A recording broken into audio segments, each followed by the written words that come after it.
All right, hey guys, welcome to the Gold Coast. It's a nice, bright, sunny day, and we're all the way down here, and we're going to talk to Madocke. I'm going to get in there, chat to Annelies. These guys have just become Australia's champion independent small brewery, and I'm excited to go and drink their beer. Let's get into it.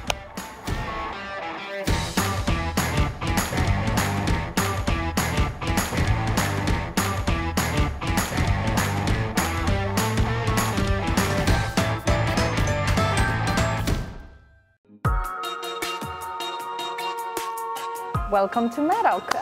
Yes, so being the Belgian brewery for Australia, the only Belgian owned and operated brewery, yeah, welcome. Thank you. What do you want to know? Well, first, what is all this? Because you've got a whole bunch of stainless in that room as well. I'm glad you walked in through this side. This is actually, and I'll tell you later, Okay. This is our garage kit. This is where we started it with. We started our journey into brewing out of a residential garage in Pacific Pines, and this is our brew kit. It was purposely designed for our 36 square meters, and as you can see, it's built on a frame, and it's got its fermentation vessels at the back. But look at the tiny little hatch of the grain. It's like that's not a manhole. That's a that's barely a spade hole. Yes, and here he is. Hey, Jimmy. Jimmy. Hi, I'm Jimmy, the victim. Yeah. Who brews good beer. How big are these? What sort of? It's only 200 liters. Yep. It is steam jacketed, so I can do step meshes on it. Everything just works like the big one. We used to run on a little steam generator that sits there in the corner there, that white and blue one. So I had a steam-powered brewery in my garage. Yeah. Now it's big. Now it's hooked on the big Onto one. the main steam, yeah. When they were installing it in our garage, and then we were promoting it out on Facebook, people commented on it as in, "Oh, I thought it was a lab map, a meth lab they were installing." It appeared to be a brewery. Breaking Bad. Yeah. Oh wow. Is that your old bottling line? Yeah, and my bottling machine. We still use it for the big bottles. Yep. So this is the milling room, and this is actually the batch for next week. That grain is already weighed out and it's ready to go. You don't have to lift that high, we can do it that way. So, and then the auger, I call it my little ski lift, takes it up to the brewing house, to the wrist side of it. And so you guys are a little bit unique as well with your mash tun is jacketed, right? Yeah. So that you can do step mashes and... The small one as well. But the step mash as well. So kind of all the beers that we make are almost step mash. Yep. So yeah, we can actually mash at different temperatures. Yep. We've got a bottom jacket and a top jacket. Yep. So that gives me the ability as well, like if you want to do a small batch, that I can do that as well. Yeah. Because I can put them on and off separately. Yep. Do you ever have the need to have that one on like a lower temp and that one on a higher temp just to get the little bit that's up there, or you're never at those sort of levels? I can't do it separately that way. Yep. It's like all they work together, or it's just. Okay. Yep. But it mixes really well, so I've got an auger in it. Yep. So it's never an issue. Yeah. I've got the grist hydrated there. Yep.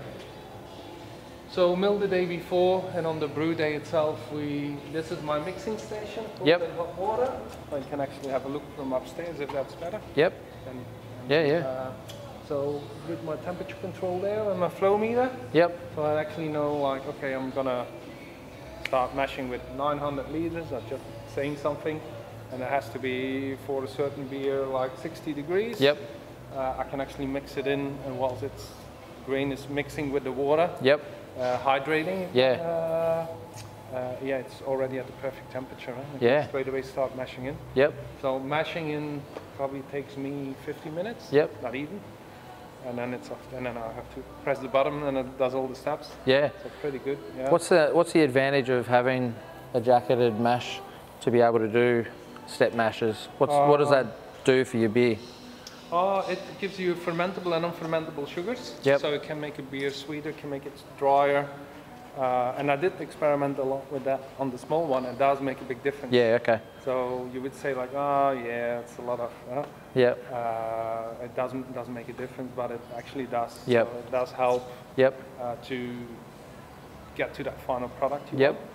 Is that purely like a Belgian style thing? Like, or do you find that you could brew Australian beers on it that could do with some step mashing? Oh, I do that on when I make my American Pale Ale. Yeah. That's all step mashed. Yep. Less, of course. Yeah, yeah. But yeah, I tend to do it on all the beers actually. Yeah. What are all the different tanks? Is mash louder kettle or mash kettle whirlpool? Have you got? It's semi-automated, so yeah, 2 switchboards. Yep. So manually controlled, you could say, to transfer from one vessel to the other. Yep. And just the temperature controls and the pump controls are on the PLC. Yep. First step is mash, as I just said. Yep. From the mash, we transfer it to our lauter tun. Yep. So separate lauter tun. From the lauter tun, we can do our recirc. I don't have a wort grant, I don't have the room for it, yep. so I got this thing. So it actually is connected to the top of the tank and the bottom. So if the pump sucks too hard, so you're creating like a negative pressure under the filter bed, the level will drop. Yep. So that's why. Yeah. Just my old-fashioned pressure control vessel, you could say. So yeah, lautering, so filtering, and this is my kettle whirlpool. We don't have brights. Yep. Okay.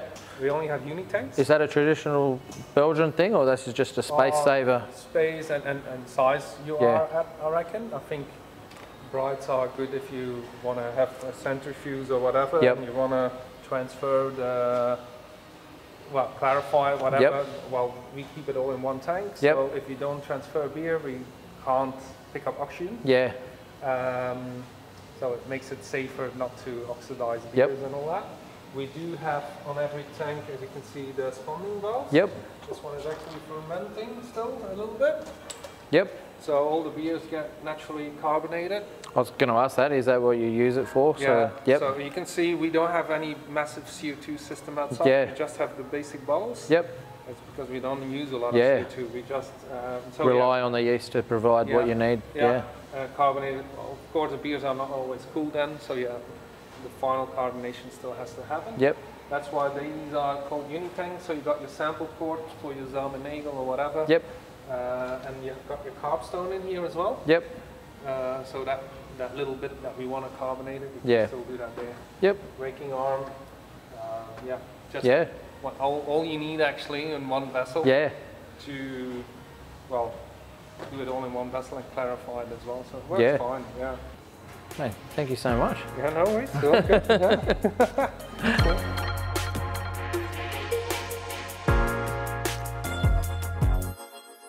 Alrighty, so we've had a look around the brewery. We're now in the amazing bar that is Madocke.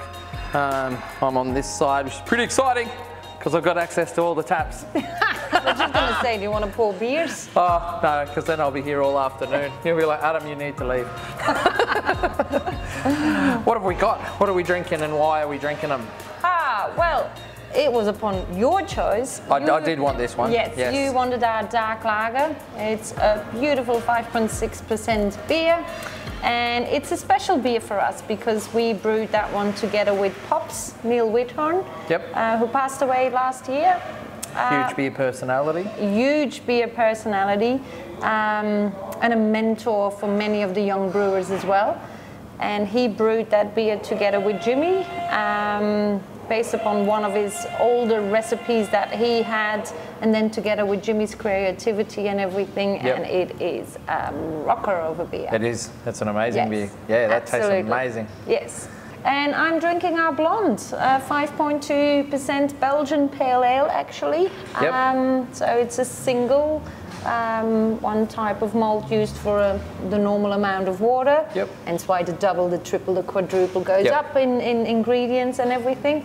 And drinks beautiful, subtle hoppiness, subtle fruitiness, a really enjoyable beer all It's won a few awards, hasn't it? Yes, absolutely. Champion European Style Ale last year on the Indies.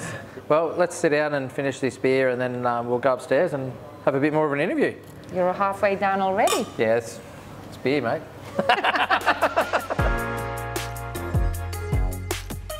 Well, Annelies, thanks for having us here today. We've been downstairs and we've shown us some cool beers.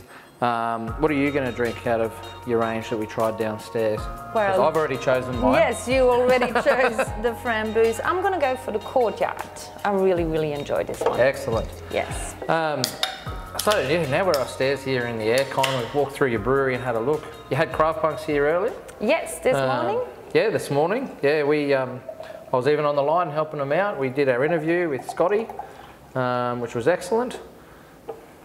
Is that how you meant to pour Belgian beers, or is there a proper way to pour Belgian beers? You do have to hold your glass on an angle. I did that earlier. Ah, okay. But all good. You did a good job. Yeah, but I wanted it to sit up nice. And I love this beer. This is always a good beer. Perfect. Thank you. Cheers. Let's have a cheers before we get too far into it. Yes. And look at the heads on these beers. Madocke, like you guys have been going, how long have you been here now? Just over 2 years now. So for the people who don't know, and I don't know why they wouldn't know who you guys are.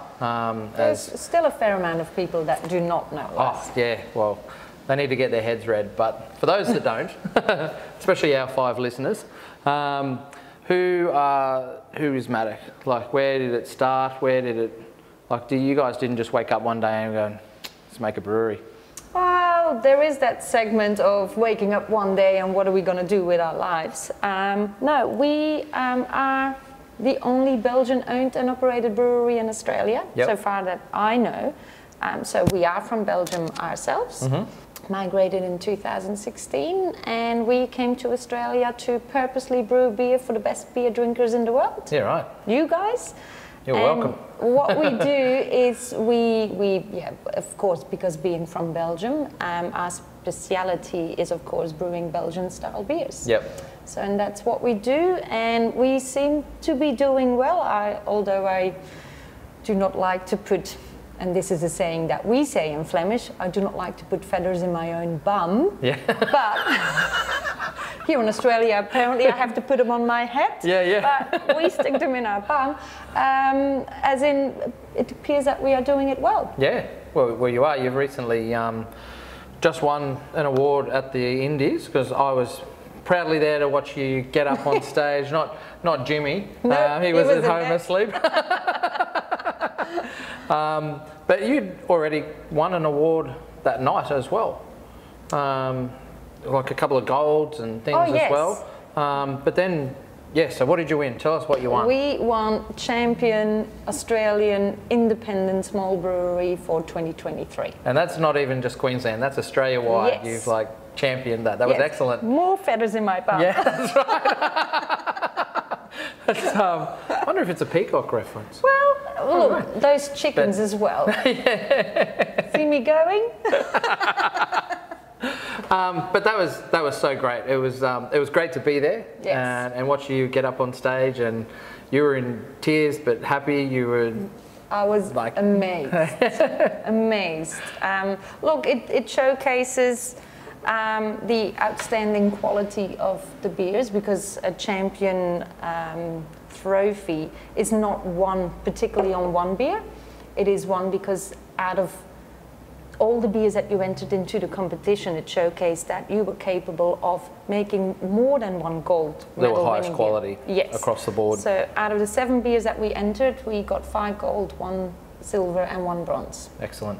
Yeah, great result. Thank you. Yeah, as I said, kudos to Jimmy, who brews the beer as well. Yeah, 100%. Jimmy. Well, speaking of, it is not just a you and Jimmy team, is it? This is literally a family-run business. What's going on here? You got we've got our now 19-year-old son working with us as well. Yep. As the assistant brewer, and he's well underway to one day become head brewer as well. He brews the beers with his dad, and they are an amazing team. Work really well together. They're 100% same in characteristics and all those things. No, they're having great fun downstairs. I'm having great fun to be able to work with my family as well. We still have got a daughter as well, who's still studying. Yep. But then she helped us out with, for example, when we opened this brewery, she did the design of the tap room, she did the mural downstairs. Yeah, cool. She likes to be on more the designing Yeah. side of things. We do have a marketing person here in at Madocke as well, but she will always be the first one to say, Mum, you didn't do this right, and Mum, you should have done this, and Mum, those colours need to be amended to that. Yeah. So, yeah. No, we're an amazing team. Yeah. Yeah. Madocke itself, what does that mean? Madocke itself, I do get...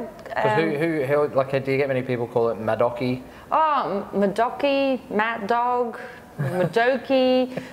It is Madocke. Yep. And it comes from something about our hometown. It is actually the reference to a medieval story writer that wrote in the 1200s a tale that is very prominent in the Flemish literature. Yep. I had to work hard to pronounce that one. Literature. See, now I'm stuffing it Just up. say it the once and then... Yes. So it goes back to a medieval story about Reynard the Fox. And Madocke, he appeared to be the writer of that story. It's a medieval tale. It goes about a very sly fox that does everything wrong. He steals, he murders, he does not the so happy things with females and everything. All those things.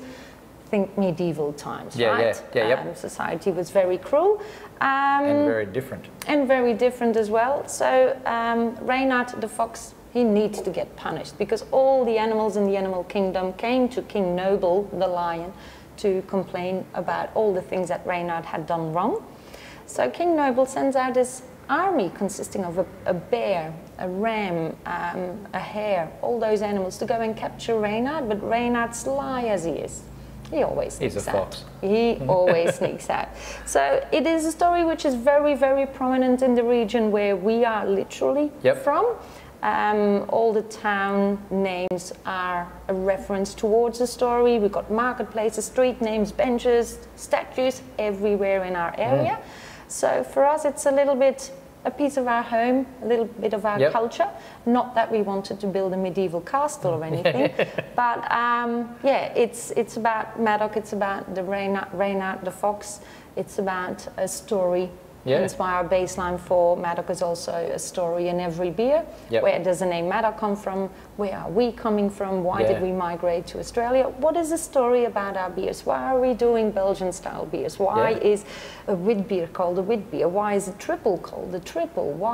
What's the story behind the saison? There are so many stories that we can tell. Is that part of the fun?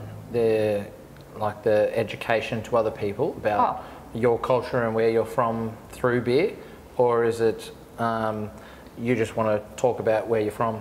No, you just love beer. I love beer. I love storytelling. I love educating people about Belgium, Europe, and the cultural differences as well. Same as like we just said about putting the feathers in your bum, because I love those typical Flemish sayings and how they translate to English. It's hilarious sometimes, but it's great fun. So in our tap room, I always love the educational part. I love going from table to table and telling people about the stories about Madocke, Reynard the Fox, the stories behind our beers, the stories where we are from. Our guests have so many questions. When you walk into a brewery, you are intrigued with the beers, the persons behind it, the stories and everything, and that is what we really try to bring over to our customers as well. So I love it. Even our taproom staff, when they are serving a beer or when we have a customer that comes in for the very first time, we really try to take them on a journey and explain to them what the beers are and where they come from. It started in your garage, hey? Yes. Coming to Australia from a different country, it means visas, visa applications, doing a big IELTS test, an English test, because we are not native English speakers. So under our visa conditions and being a temporary visa, we were not allowed into metropolitan areas. We had to stay regional behind the big highway here on the Gold Coast. That appeared to be regional. So we started out of Pacific Pines. We were not allowed to, for example, have 2 premises under our name, buy one one restaurant was not allowed, only one residence. Yep. And everything that we did had to be done then as well from that residence. So we started as the smallest commercial brewery for Australia out of our 36 square meter home garage. Yeah. And it was completely licensed, development application approved, and right. everything. So everything was fine, no issues there, although council did say we ain't doing that again. What was it like, that choosing to go big? So we ran out of beers in the garage pretty quickly, and visa conditions then were all approved and everything. We had to do something, and we needed to grow. Yep. So, but then also COVID came, all that Yep. had its struggles, finding a premises and everything. But yeah, we're here now 2 years in, 2 years and a couple of months. Yep. In a bigger brewery where we increased our capacity by at least a 15-fold, like from the garage. Yeah. We've got a full tap room now, and we are slinging beers, Yeah. and brewing beers, and selling it all. How many beers have you got in your range? Oh, good question. I think like we consistently brew up to 15 or 16 beers. Yep. Is that we- normal in Belgium? Like to No. have those sort of amount of beers? Apparently it's kind of normal in Australia that you have to bring out new beers over and over and over again, and that is the tricky part, because indeed in Belgium with us, a brewery tends to go on 1, 2, 3, 4 beers. Yep. And not really care about limited releases or newest things and everything. They've got their 4 core range beers, and they That's go what on it they for do. years and years. And absolutely they will perfect them as well, not a problem. But yeah, no, Australia wants us to continuously bring out new beers. It's not an easy task. Yep. And on the same hand, the beers that we have, the 16 beers, they all sell equally as well. So it's Yeah. really hard for us to Pick a winner. to pick a winner and to decide on, okay, this is our 4 core range beers, and then we're going to push all these 4, because then they say, yeah, but what about that beer? And what about that beer? And this, well, okay. So that is the hardest part for us. Well, I reckon that's excellent. I reckon we should just sit down and finish these beers. Oh, absolutely. And, they're getting warm. yeah, we don't want that to happen. Thanks so much for having us. You're welcome. Cheers. Cheers.